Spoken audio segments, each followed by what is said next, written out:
Well, good morning, ladies and gentlemen, and welcome to Grumman Pilots YouTube channel, directly supporting Grumman Pilots Association. And this morning we have a little tip for you.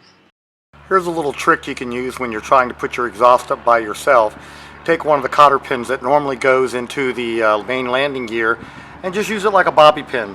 And that will pin the no-blow gasket up on the stud, slide the exhaust on, and then you can pull it back out after you get the nuts on.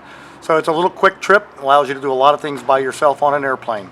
Again, thanks for watching Grumman Pilots YouTube channel, directly supporting the Grumman Pilots Association, your GPA. Have a fun day flying your Grumman.